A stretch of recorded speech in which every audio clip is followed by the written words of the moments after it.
Bonjour tout le monde. Alors aujourd'hui, on commence la première des deux dernières étapes de la session où on va parler de taulier. Dans les deux dernières étapes, nos problèmes vont être des problèmes contextualisés, des problèmes écrits. Fait qu'on va commencer dans cette première vidéo par réexpliquer ou expliquer ou formaliser dans le fond toutes les étapes qu'on doit faire lorsqu'on fait un problème écrit en mathématiques, lorsqu'on fait un problème contextualisé, en précisant davantage qu'est-ce qu'on va devoir faire pour les tauliers. Ensuite, on va faire deux autres petites vidéos avec un exemple dans chacune pour essayer justement d'appliquer ce principe-là. Donc, lorsqu'on veut faire un problème écrit, lorsqu'on a quelque chose de contextualisé, on a une étape préliminaire. Moi, je l'appelle souvent l'étape 0, qui est la lecture. Il faut bien lire notre problème. Il faut lire notre problème pour savoir de quoi on parle.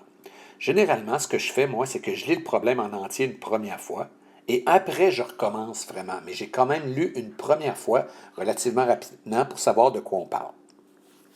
Dans ma deuxième lecture, qui elle est beaucoup plus lente, je vais commencer par faire mes observations, c'est-à-dire sortir toutes les informations pertinentes. Dans le cas plus particulièrement de taulier, souvent on va avoir un schéma à faire. On va identifier nos variables, on va identifier les taux qui sont donnés et on va surtout identifier ce que l'on cherche.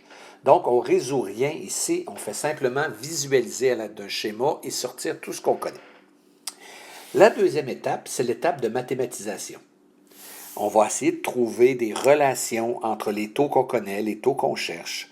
On va trouver une équation qui relie ces variables-là, etc. Donc, dans le fond, c'est plus simplement d'observer ce qu'il y a dans le problème, mais c'est de sortir ce qui peut nous aider à faire notre problème.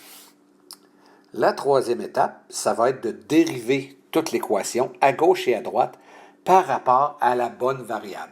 Donc, c'est vraiment ça ici qui est un petit peu différent de l'habitude, c'est qu'il faut vraiment qu'on trouve par rapport à quelle variable on va dériver. Je vous avoue que c'est très régulièrement le temps, mais ça pourrait être autre chose. Et là, on voit que c'est mal sorti sur la vidéo, mais la dernière partie, l'interprétation, c'est de bien répondre à la question. Comme on a un problème contextualisé, bien, il faut répondre avec une phrase complète. Donc, ces quatre étapes-là, de base, sont les mêmes, puis vont être la même chose en optimisation, mais les sous-étapes ou les petites affaires qu'on a écrites en plupart, là, pas ce qui est en rouge, mais le restant, et plus précisément pour les tauliers. Alors, dans les deux prochaines vidéos, on va faire des exemples pour vraiment appliquer